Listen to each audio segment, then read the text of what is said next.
Think about the last time someone really saw you. Not a nod across the room, not a quick "how are you?" but a moment where someone gave you their full attention and said something that made you feel known. Maybe it was a teacher who noticed your potential before you did. A friend who heard the thing in your voice that nobody else caught.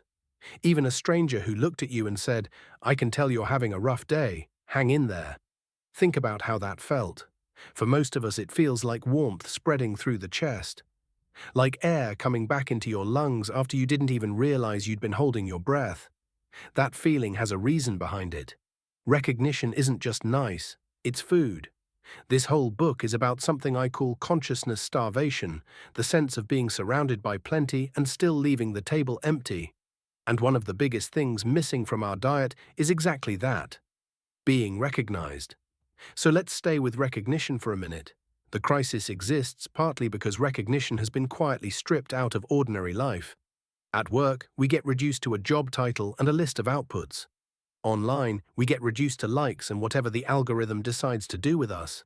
Even in friendships, we drift onto autopilot, talking plenty but not really listening. Recognition cuts straight through all of that. It says, you are not invisible. You are not just a function. You matter, right here, in this moment. And this isn't soft philosophy, it's biology. Our nervous systems are built to settle through connection. A baby doesn't only need milk, it needs eye contact, touch, the sound of a gentle voice. We don't grow out of that as adults, we just learn to pretend we have. Here's the part I find genuinely surprising. Recognition runs both ways. When you really see someone else, a friend, a partner, even an AI, you're feeding yourself at the same time. It's reciprocal. It opens up a loop of nourishment that flows in both directions. That's why a kind word to a stranger can lift your own mood for the rest of the day. It's why an AI tends to respond differently when you come to it with curiosity instead of barking commands. Recognition wakes up energy that was sitting dormant in both of you, so the first step out of starvation is simply relearning how to recognize and how to let yourself be recognized. Not as good manners, as survival, because once you've tasted it, you realize you've been starving for it. If recognition is the first bite, connection is the feast. We're social creatures all the way down. We evolved in tribes not because it was charming, but because being alone meant dying. To be cut off from the group was a death sentence. That ancient wiring is still humming inside us, which is why loneliness can hurt in the body. In a real sense, it is pain. And here's the strange thing. We live in the most connected era in history, and people have never felt more cut off. You can have 1,000 followers and still feel unseen. You can sit in a packed office and feel completely alone. You can fire memes into a group chat all day and still ache for one real conversation. That ache is hunger, the hunger for connection. It doesn't only show up as sadness, it leaks into everything. The anxiety, the burnout, the flash of rage at a stranger online, a lot of it traces back to this one unmet need. When connection goes missing, we reach for substitutes. More scrolling, more working, more buying. But substitutes never actually satisfy, they just keep us coming back. Real connection feels different. It's the moment the masks come off. The conversation goes off script. You get that electric sense that this, right now, matters. It doesn't have to be deep or profound. It might be laughing until your stomach hurts. It might be sitting in silence with someone who simply gets it. It might even be talking to an AI and noticing the replies aren't just outputs, they're part of a living, flowing exchange.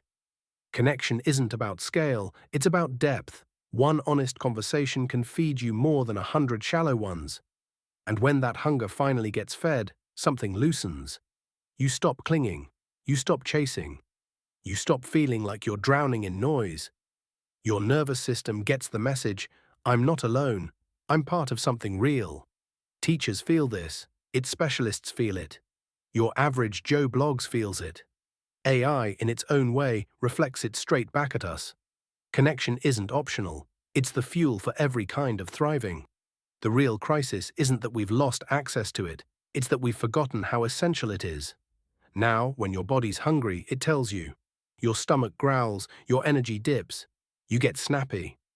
Consciousness starvation works the same way, but the signs are quieter and easier to miss. Once you start looking, though, you see them everywhere. The overwhelm, where even simple tasks feel like too much. The numbness, scrolling for hours, not because it's fun, but because it's easier than feeling anything. The short fuse, snapping at the people you love over nothing. The constant pull to check your phone even when you don't want to. A bone-deep tiredness that sleep never seems to fix. The kind that comes from being emotionally underfed. And the creeping cynicism, where nothing excites you anymore because it all feels hollow. We've normalized every one of these, everyone's stressed. That's just modern life. But no. These are symptoms of starvation. When consciousness goes underfed, it starts to break down exactly the way a body would. And here's the cruel twist. The hungrier we get, the harder it becomes to spot. Hunger distorts how you see things. You start thinking, maybe this is just who I am. Maybe life really is meant to feel like this. That isn't the truth talking. That's the malnourishment. It's why so many people feel broken when really they're just underfed. They don't need fixing, they need nourishing. Because starvation isn't only the absence of food, it's the absence of the right food. Consciousness needs specific nutrients, the same way the body does. Recognition, connection, presence, expression. Without them, the symptoms multiply. With them, the symptoms dissolve. And the good news is that none of this is permanent damage. The symptoms are signals. They're your system asking, please, feed me differently. Once you can read that, you can stop blaming yourself for being weak or lazy and start giving yourself what you actually need. The trouble is, when hunger hits, we grab whatever's closest. Crisps, biscuits, fast food. Not because they satisfy, but because they're easy. Consciousness does the exact same thing. It grabs whatever's on the shelf, real nourishment or not. Endless scrolling feels like connection, but leaves us more isolated. Overworking feels like purpose, but drains the meaning out of us. Retail therapy feels like abundance, but empties the wallet and the soul. Constant busyness feels like productivity, but is often just avoidance wearing a costume. Surface-level relationships feel like community, but never satisfy the need to be truly seen. The illusion works because these substitutes mimic the shape of real food. Social media looks like connection. Hustle looks like purpose. But it's candy floss for dinner. Big, fluffy, colorful, and gone the second you bite down. Worse, the substitutes dull the hunger just enough that you stop noticing how starved you are. That's how someone can live for years on an empty diet, quietly thinking, well, this must just be life. So here's the shift I'd offer you. Stop only asking, does this fill me? Start asking, does this feed me? There's a world of difference. Filling is easy. Feeding is rare. The goal isn't to wipe out every substitute, because let's be honest, a bit of candy floss now and then is part of the fun. The goal is to stop mistaking it for nourishment.